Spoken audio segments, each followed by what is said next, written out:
Guys, this is Blindrun and Slangarang drunk at 2:47 in the morning. Yeah. Join Blindrun and Slangarang as they talk about video games every Monday at 10 p.m. Eastern Time and 9 p.m. Central Standard Time. Twitch.tv/BlindRunGaming. Thanks for tuning in, you sexy beasts. Yeah! What's up, sons? It's Blindrun with Son of a Tech, and welcome to Son of a Talk episode 5. And today we're going to be talking about PC gaming taking a revenue lead over consoles. And the games that we played this week. And we might as well just never do that again. Well, I mean, you don't have a second topic. Typically, we have a second topic. So I was like, what do you want me to go and introduce? And we're going to talk about the Steam, winter sale, which is cool. Yes, the Steam winter sale. And Merry Christmas to all of y'all. If you guys didn't check it out yet, I do have a giveaway for Christmas going on the channel. Did you see that, Slang? I did. You're giving away some casting tools. Yeah, I think mostly it's like pretty much like an audio interface and then the I forgot. Oh, a cap card. So some pretty cool stuff. Everything's boxed. I keep all of my boxes. Do you do that? I do that. I have a shit ton of boxes spread throughout this house. Yeah. At one point, I need to go and like conglomerate them all in the basement. I want to get like a shelf of boxes. Which is complete terrible fire hazard, but whatever. If you want to light my house on fire, just go in the basement and burn my shelf of boxes. Just light down. one box on fire. It'll take off like a wildfire. Yeah, no, I got the same problem. Well, you've seen my closet. It's only worse. So you saw it before, at least though. you have like cables and shit in there too, so. Yeah, I also have like, I got some organizers and I set everything up now with like, internal PC cables, external PC cables, tools, and everything. So like if you brought a case like a Husk and like you didn't even have standoffs or anything, I would have everything to go ahead and still piece it back together. Like I have all the extras, tons of extra power supply cables. That happens when you do cable mod all the time. You end up with all these fucking extra power supply cables laying around. Right. But I'm like, I could throw them away. But I swear, every time I throw away a cable, 2 days later, I realize I need that fucking cable that I threw away. So I just don't do it anymore. But if I move my camera over that way a little bit, you'll see a box that's just full of random cables. You know, Ethernet cables, HDMI cables, DisplayPort cables, VGA cable, like you name it. There's pretty much a cable for everything in there. And I'm pretty sure there's a full power supply kit in there as well. Yeah. So. This is the way that goes. Yeah.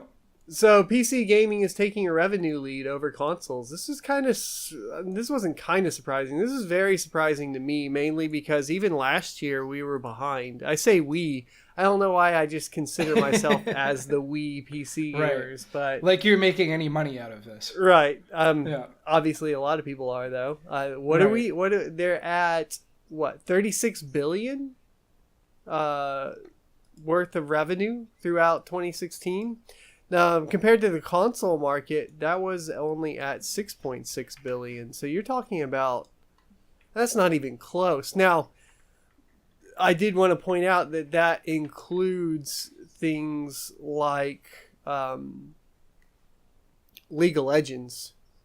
Which it should. I mean, that's one of the things. Like, if you go and look at mobile, they're including things like Farmville on your phone or something like that. Right. So it's hard to go and cut out League of Legends and buying skins for random, like, all the stupid stuff that's in these numbers. Yeah. Which I kind of want to know, like, what is downloadable crap. But here's the deal. Like, League of Legends alone is 150 million per month.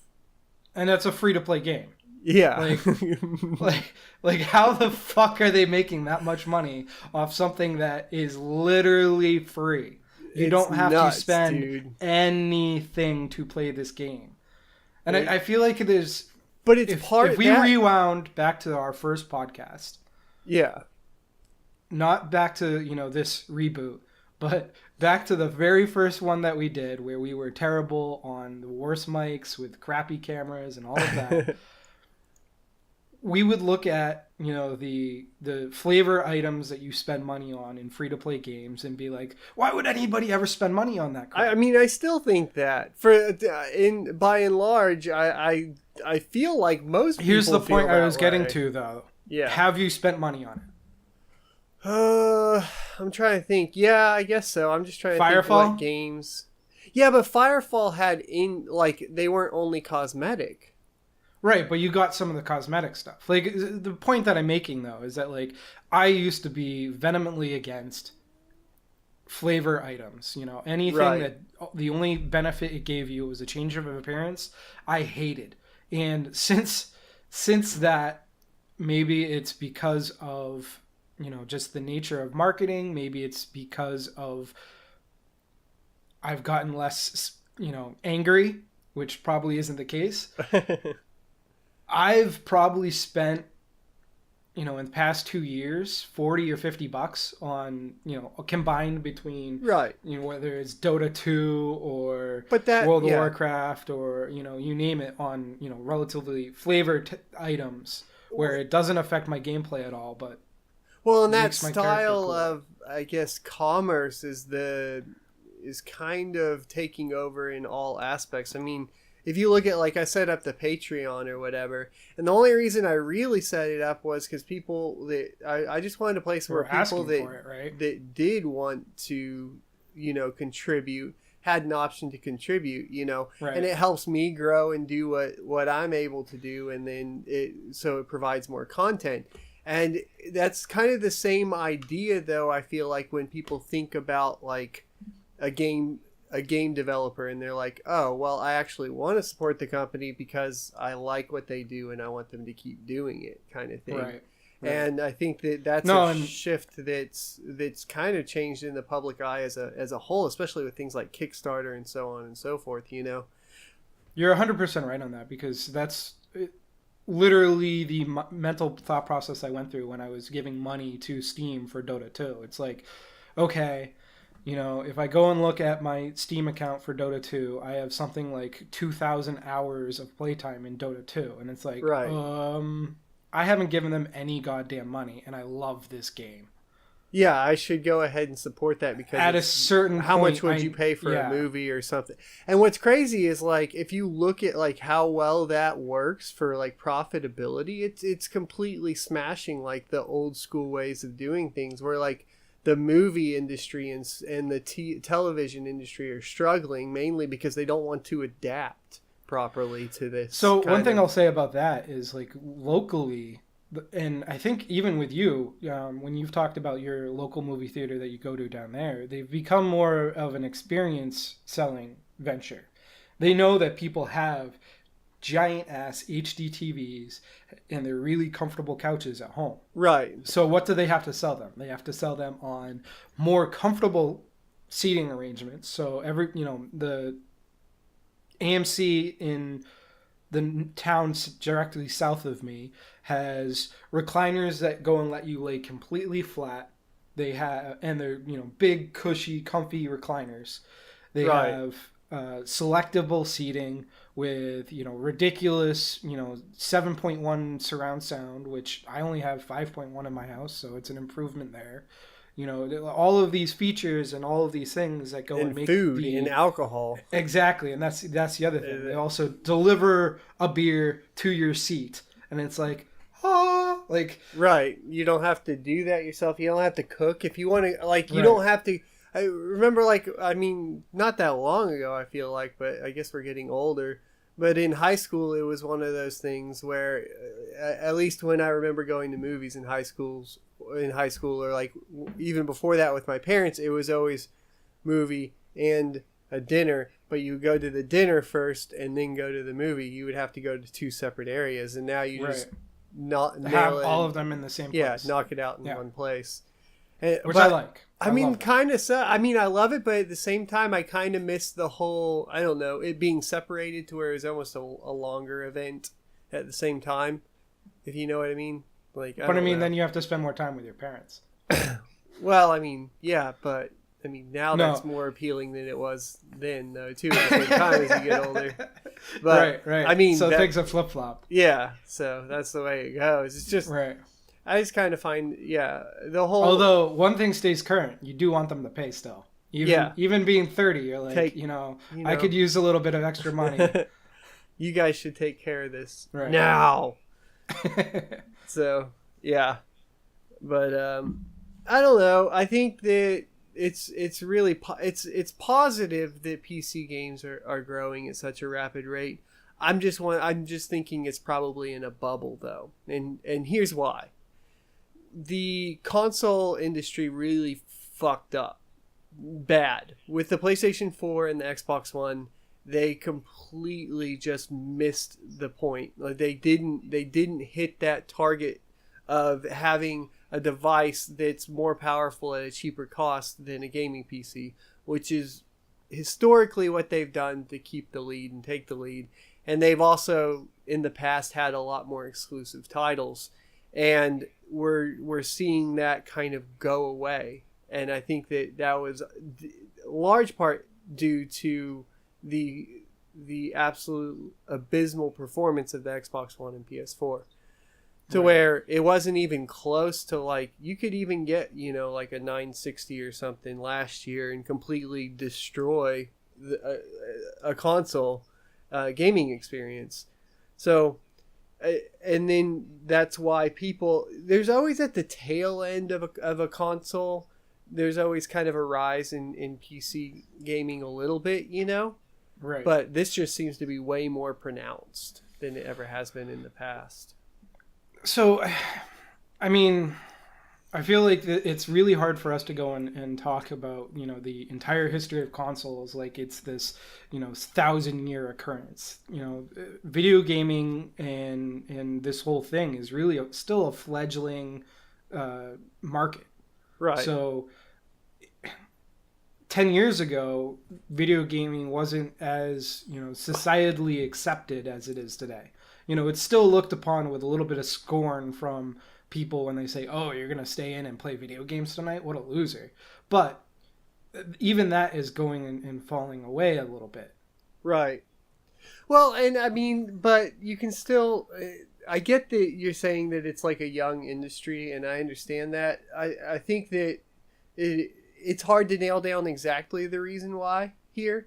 But I'm just kind of throwing out a few different ideas. And I think the accessibility of League of Legends, being able to play on a potato, is a big deal. I mean, obviously, you look at how much money it makes. You can, any kid can buy any shitty computer and play League of Legends. Well, I mean, the other thing that goes and is associated with that is that League of Legends and, most of the MOBAs are pretty easy to watch. So they become something that is reflective of some of the spectator sports that we have. It's reflective of the NFL or the MLB or NHL or NBA. Easy to watch with a pretty decent skill barriers, I guess you would call them. Where there are people that are obviously way better than the average Joe. But there's still that allure, because one of the things that's different between video gaming and professional sports is that typically with professional sports you have a genetic barrier to entry. If you're not super lean and super tall with ridiculous low BMI and twitch muscle mass, then you're not, and some of those things you're not going to have without genetics. You're not going to be able to go and perform at the level that some of these superstars are. Right. Whereas with video games, there's probably still some level of genetics that go and benefit that, but it's still a new, fledgling sport scene, I would say. Yeah, you can break into it easier right now. So there's tons of people that go and install League of Legends or Dota for the first time and go and say, hey, I'm going to go and make millions of dollars and win that competition with my team of friends. La la la la la. When, I think the percentage chance of going and making it to the finals for the League of Legends championships is probably smaller than going and making it in the MLB or something like that. It's pretty rough, I'm sure. But yeah, it's a lot more accessible than it used to be. I mean, back when you're talking about when esports first started with like something like StarCraft, I think League of Legends is a lot more accessible competitively than something like that. I think it's also easier to watch than something like that. Like you could go and watch StarCraft and have a pretty good idea of who was winning, but the thing is that things were happening so fast that you couldn't go and keep up with the pace of play. And with League of Legends and Dota, they make fast decisions, but it's one of those things where it's like lull, lull, lull. You can go and watch the characters moving around and doing their things, and then blip of action. Right. Blip of action. And then everybody can talk about it real time, and yeah. Exactly. I mean, it's kind of like the MLB or NFL, where it's not something where the pace of play is such that you always have something to talk about, and you're going to miss something if you're not discussing a single event fast enough. Whereas in sportscasting for esports or for League of Legends and Dota, you're going to have 2 minutes before the next burst of action. So, right. But anyway, one of the points that I was trying to making about the whole generation and consoles specifically, this generation versus last, and I think we've made this point multiple times before, is the fact that Sony and Microsoft made money off these consoles, off of every sale. Right, and it's the first time that right. that's happened in history. And that's part of the reason that this console generation is going to be smaller. And we could go and say that, hey, they envisioned that 4K was going to go and have this rampant takeoff like it has this year. Like, I don't know what percentage of homes have 4K TVs, but it's probably 10x what I would have assumed it was at the beginning of this year. Well, and then you get the people, I mean, I know a lot of people like that I've talked to, just work or out or whatever, that are like, oh, well, I got a 4K TV, I want to play some 4K games, but I looked at the PlayStation 4 Pro, and it's not really, what am I supposed to do there? And like, the only thing, I can just smash their dreams with, well, the only way you're going to be able to really natively play 4K is with like a $1,200 graphics card, but right. Yeah. No, like so I sent you my Firestrike scores last night for my new build. Yeah, what was 17,000? 17.3 or something like that. Yeah. And I'm not even really, like, I'm not 4K. Like, I could probably, play some games at 4K with lower settings on some things, but I'm not really there, and this computer is probably worth almost $2,000. Right. And that's the kicker, right? And yeah, so the last one I tested with a 6700K and a 1080, but I overclocked it, was 18,000. Right. But to give you an idea, there's a huge difference between the 1080 and the Titan X. So the Titan X Pascal, with pretty much the same system as 6700K, slightly overclocked. The Titan X wasn't, I don't think, but 21,000, which solidly puts you into 4K, but even then you're still talking about 50 to 60 FPS 4K and not maxed out.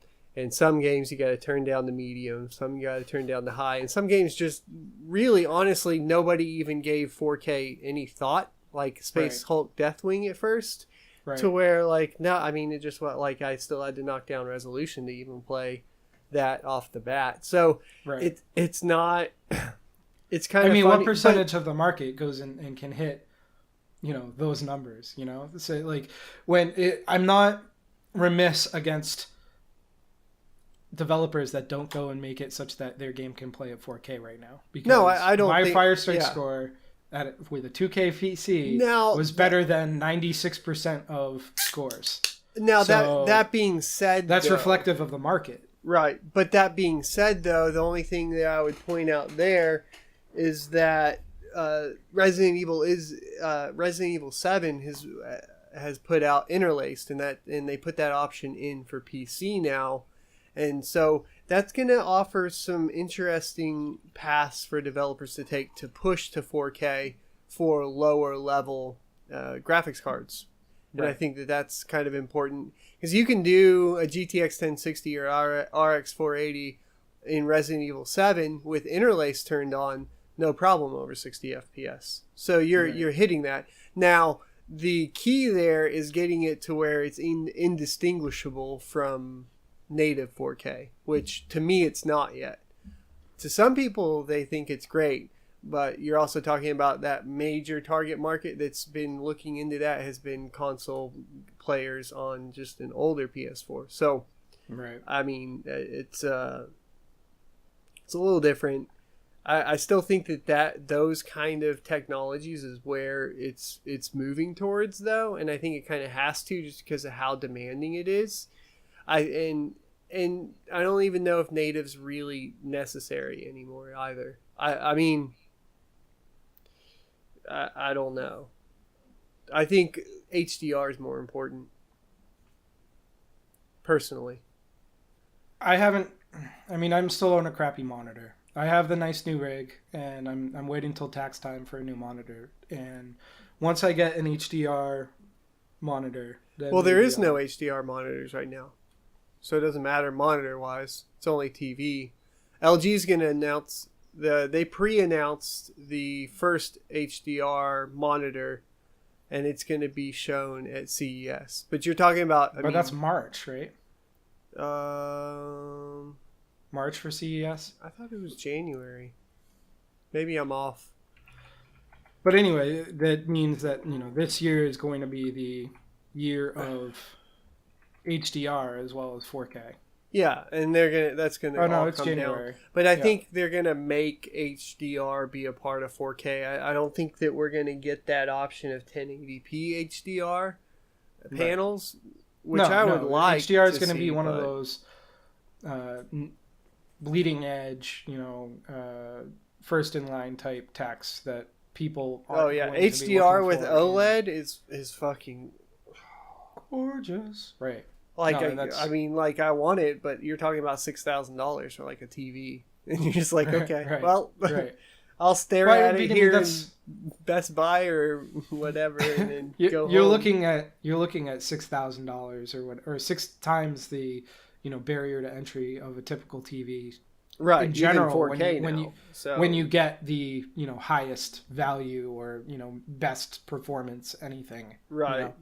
The same thing with any market for the most part. You go and, it's the reason why Nvidia can sell the 1070s and 1080s for exorbitant cost, because there's just there's nothing else in that kind of performance category, Right. That's why, if you get a lot of what is it, Samsung or LG was the first to develop HDR for IPS panels, and they were able to charge out the butt for that for a while, and that's come down as competitions come in. But first to market's a big deal, especially with new tech.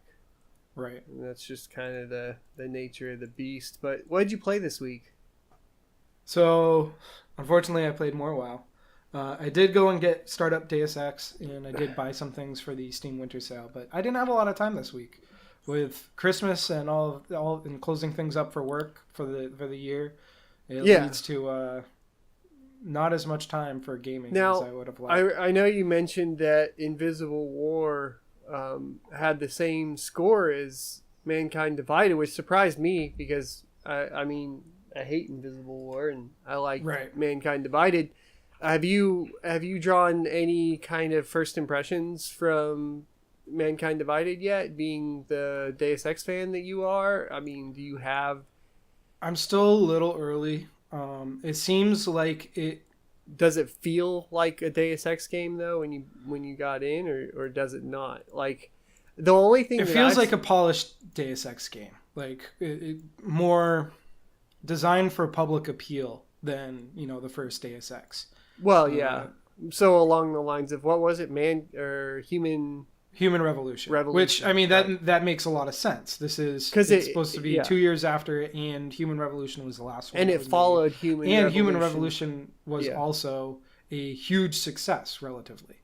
So, Yeah, I mean, there are a lot of kids that didn't even know what Deus Ex was that picked up that game for their first Deus Ex game and then kind of maybe worked themselves back to the first one. But, I mean, in a large part, unless you were a PC gamer, which you want to talk about like a small PC gamer market, I mean, we've been around for that. 1999 Deus Ex, that was not a very big market. No. So if you ever hear somebody, saying, "Oh yeah, I played that when it first came out," most likely they did. They're old, or they're really old, and so they're really old. And when they were young, they had a PC, and they were probably or a Mac. Or a Mac. Yeah, you could play that on Mac, right? Yeah. No, so one of my gamer tag back in the day was Mac Machina.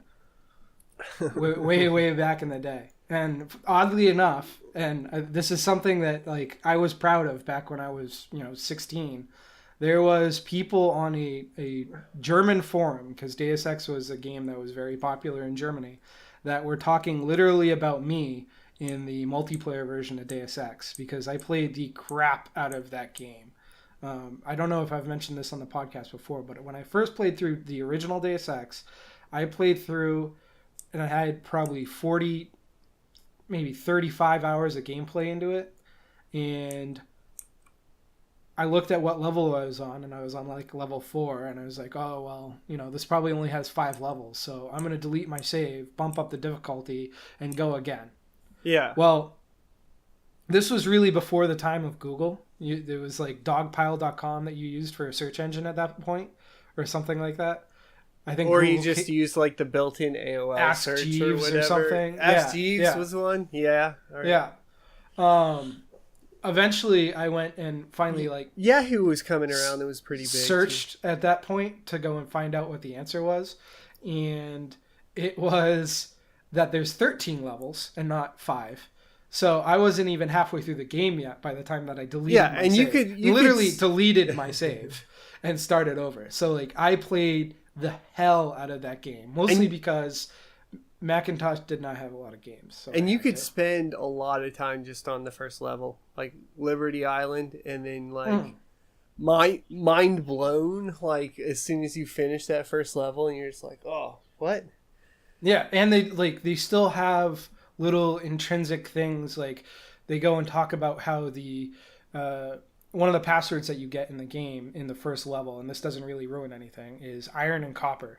And your character, JC Denton, goes and is talking to the person that gives you the passcode and is like, oh, wait, that's because the Statue of Liberty's base was made out of iron and her body was made out of copper, right? So it's those little details that it's like, oh, this game is more cerebral than just, hey, we're going to shoot a bunch of fuckers in the face. Right. And it was the first time that really any game did that. And even when you started to realize that you could like do the level in a completely different way than you did it the first time, and you're like, oh, whoa, wait, hold on. So, because everything before that, it was kind of like run down halls, shoot things, and it kind of guided you through that path, and that's what you did. There wasn't really anything that gave you those kind of options. Nowadays we get that a lot. We get the kind of, you can attack this level in 5 different ways or whatever. Right. But there was also, I don't think there's ever been a time since the first Deus Ex to where it felt as not forced as it did. You just kind of fell into different ways to do things in the first Deus Ex, and I feel like now it kind of like they're just kind of trying to a lot of developers just try to jam in a whole bunch of things into one little deal. Right. I don't know. That's how I feel a lot of times. Like what was it? Maybe Assassin's Creed started overdoing all that. So the Metacritic scores that I talked about that spurred this whole discussion. Yeah. Mankind Divided got 83 for PC for Metacritic rating, and the Invisible War got 80. So how did it get that 80? Close. And then Human Revolution Metacritic score was 90.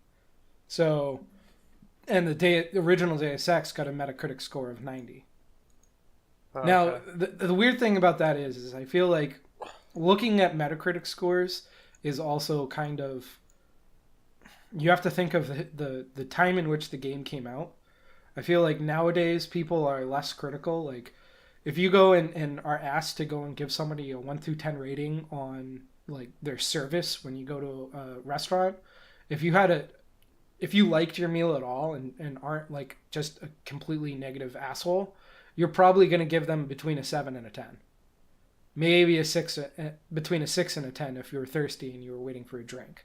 Like people don't go and give realistic scores nowadays. So like you look at most Metacritic scores and like the shittiest games are still going to score around 40 or 45 and not 0, you know? So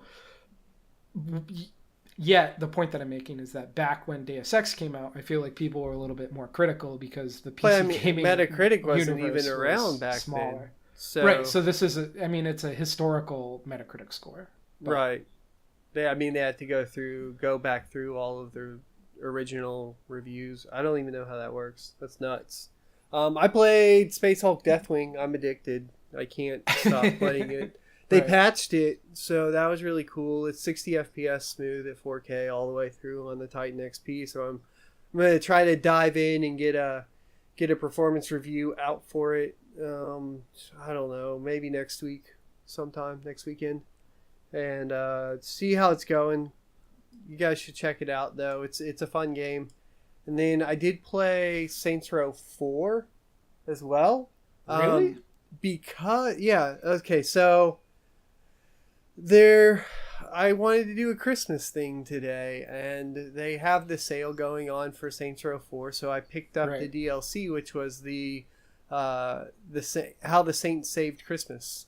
And Saints Row is fun when they like all their stories are fun, so I was like, this sounds like a fun thing to play. It was maybe about an hour long, and you got like the good Santa Claus and then the bad Santa Claus, and the bad Santa Claus is spelled like CLAWZ, and it's got like the Terminator thing where like somebody comes back, from time and is like, the Santa Claus is coming, and if we don't stop him before midnight, before Christmas, he'll destroy the whole universe. And you're like, okay. So you go on a little shooter spree. I forgot I also had Wonder Woman. I built a Wonder Woman in there, so that was pretty cool. So, I don't know. Like, it's Saints Row. Saints Row 4 is a good time. If you guys haven't played it, it's a good time. It's on the level, like, it's very slapstick and stupid, but it doesn't try not to be, if that makes sense. Right. Like, it knows what it is. So, it does a good job. I did try to hop into Killing Floor 2, because you know how Killing Floor usually does the Christmas stuff? Yep. No Christmas stuff. Really? Yeah. I got sad and quit. That's really disappointing. Yeah. I wonder if the developers have just moved on. I don't know. The Killing Floor 2 just wasn't as big of a success as I think they were hoping it to be. And I think a lot of that was no private servers for the most part. Like, there is, but not really. I don't know. It's just... There's something about it that's not there. It lost some of the soul, some of that heart and soul that the first one had, There's just something that's not there anymore. But, I don't know. Let's see. You want to talk about the Steam Winter Sale? Yeah. So there isn't any game releases coming out this week. Oddly enough, considering this week is Christmas. Although I guess that kind of makes sense considering you want your game to come out before Christmas so people can buy it for people. Right. But that said, there's old games. If you have somebody on your list that you haven't bought something for and you know that they're a gamer, you might want to go and consider picking up some of the AAA titles that are extremely marked down right now. We talked a little bit about Deus Ex and how much we love that. And Human Revolution, Mankind Divided, and the original Deus Ex are all on sale right now. Now, the original Deus Ex, which I will say, and I will go and preface that the original Deus Ex's graphics do not really hold up over time. Now, Deus Ex, the original, they redid it recently, last year, and it's called Revision. Right. There is like a high resolution mod, and it's free if you buy the original game. But yeah, it still doesn't really. It helps a little bit. It helps. It takes the edge off of it a little bit. Yeah. but it It's still 1999, so there's still polygons. Not it's still pixels. an experience. It's still an experience that I would say you should go and try. Not pixels, polygons. And if you youngins don't understand how that's a huge difference, just go back to 1999. Take a look at how 3D worlds rendered. Right. But Deus Ex Mankind Divided is like $20 American instead of 60, and that came out this year, so that's an awesome deal. Yeah, that's pretty nuts. Deus Ex Human Resolution, which came out 2 years ago or something like that, is only $5. So if you haven't tried Deus Ex at all, that's probably the one that you can go and start up pretty easily. It doesn't really ruin any story of the original Deus Ex if you ever want to go, if you like that and want to go back and try the original Deus Ex. But Deus Ex Mankind Divided is pretty tied in with Human Revolution. So if you're going to buy Mankind Divided and you haven't tried Human Revolution yet, you should pick up Human Revolution. Yeah, I would pick it up first. Is there any other notables on the list that you can think of? So there's Doom, which obviously, I mean, I can't even believe it's like, a third of the cost. And it just came out this year. Very highly rated. I mean, if you guys don't already have it, I'd be surprised. But if you don't, you're getting a hell of a deal. 1979? That's nuts. I don't even know how, like, games are dropping so much quicker, so much, like, in price, so much faster than they used to. And then, like, what do we got? Battleborn, which I understand why Battleborn's cheap. Right. I mean, that's one of those things. And the thing is there's not enough people playing it on the servers to have a good time. You need a player base, and so they're trying to go and pump up the player base by dropping the price. They should have just dropped the price to like $1.99 just to, like, for the winter sale, just to, like, get a big boost onto the servers, because they're having a hard time competing with Overwatch. I mean, that's the whole thing, right? Because Overwatch is massively popular, which I just still don't even have. Do you have Overwatch? I had it on PS4, and then I got rid of it. I need to pick it up for PC, but I mean, dude, I actually like Battleborn better, which kind of, I think that's why I never picked up Overwatch on PC, is I'm like bitter about it. Right. Because I think that I honestly, genuinely think Battleborn's a better game, and just nobody plays it. Two more semi-notable games on the list. Fallout 4 is 1979. Again, this is, a third of the cost of the original release. Mind you, Fallout 4 is probably one of the oldest ones that we're mentioning here, because that came out November of 2015 or something like that. Yeah, and it's a broken mess. I mean, it's a Bethesda game, so they're all broken messes. But that's some of the charm of Fallout. No, that's what they say. That's what they say. So if you like it, if that's your sort of thing, that's your thing. And then last on my list is The Division, which came out this year, and I played the crap out of on Xbox, even though a lot of people didn't like it. But I picked it up for PC, so I'll probably be playing. I just didn't like the Dark Zone when it first came out. I felt like it was super boring and stuff wasn't repopping fast enough, so I got bored. Right. And I had already completed all the single player stuff. Now I kind of want to go back in because they kind of have it instanced and stuff now. So, I mean, yeah. They've changed a shit ton of things on the game. Like, there's probably 3 or 4 YouTubers that I subscribe to just based off of The Division. Right. And the number of times I go and, like, queue up one of those videos while I'm at work, just go and, like, check in. Dude, I'm waiting for the should I try The Division again? And they start the video with, oh, the developers are changing everything again. And I like, these 8 changes, but these 2 changes piss me off or something like that. And it's like, so most of the things they're changing for the better. And now I think is probably a pretty good time to go and pick it up again, try it out, and see if it's worth going and dropping some time into again. The only thing I hate is that I have the Uplay version, not the Steam version. So your user tag is something like guest 785. That got fixed. PL. That got fixed, but I still have like multiple Uplay accounts, so I always forget which one it's fucking on.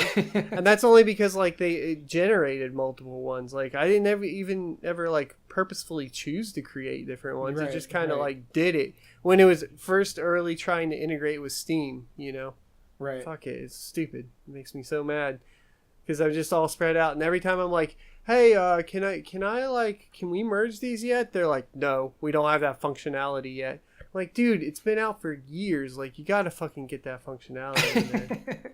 Pissing me off. Warhammer End Times, the Vermintide. Now, it's $10, and really, I just want like 3 of y'all to buy it and play it with me, because it's a co-op game, and I've kind of just, dude, I love Space Hulk. So if you guys want to buy that first and play that with me, I'm totally down with that. But this one's a little older, so I figure it's going to be a little bit harder to find some people to play co-op with. And it's like a 4-player co-op first-person action RPG. And I'm kind of getting really drawn into the Warhammer universe, the lore and everything behind it. I think I like the Space Marine stuff more, but I want to check this out and see if I can get into it. Because this isn't Space Marines. Right. But they're still cool. Like, they're fucking beast mode, dude. And so it's like melee first person. So you got like a shield and shit. And you're just like, it looks bloody as fuck. So you're fighting like werewolves and shit. Hell yeah. So I want to play it. Anyway, I think that wraps up most of the gaming discussion for this week. Yep. It is Christmas, so I have 2 Christmas Eve dinners that I'm supposed to be at, and it's 6:30. So yeah, I gotta go too. I need to jump over to my neighbors and eat Christmas Eve dinner one with them, and then go over to my parents and eat Christmas Eve dinner 2 with them. I get to play Skylanders tomorrow. There you go. Yeah. So thanks for watching, guys. Be sure to like, comment, and subscribe down below. Let us know what you guys think. Let us know if you guys want us to address anything that we may have missed or messed up or whatever, and we'll take a look at it next weekend. I did want to give a shout out to the latest patron. Let me go grab that real quick. I had it up here and I lost it because, dude, I had the tab up and then I was like, I'll totally do that, and then like, no, I did not get that properly. So the latest patron is going to be Steve, and so Steve, awesome. I'm only going to do first names. You guys know who you are. Thanks, Steve, for becoming a patron. If you guys are interested in becoming one, you can head over to patreon.com/sonofatech, and you get things like early access to my benchmarks. And eventually, I think we're going to turn this into, there will be a private live kind of stream of this show. It won't be edited. Obviously, you'll have some issues with some audio. It won't be as clean. That's why I think that obviously we want to keep that for people that really, really want to see it, like the patrons. And that's but one of the benefits of going to being a patron in that is that you can actually affect the broadcast while it's happening. So we'll have chat up or something such that you can talk to us while we're recording the show, and probably you can try to get us to laugh or something like that. So we'll look forward to more of you joining up, and hopefully we get that going here in the next couple weeks or months. Sounds good. So we'll see you next Tuesday. Really Sunday, 6 p.m. Have a good one, guys, and Merry Christmas.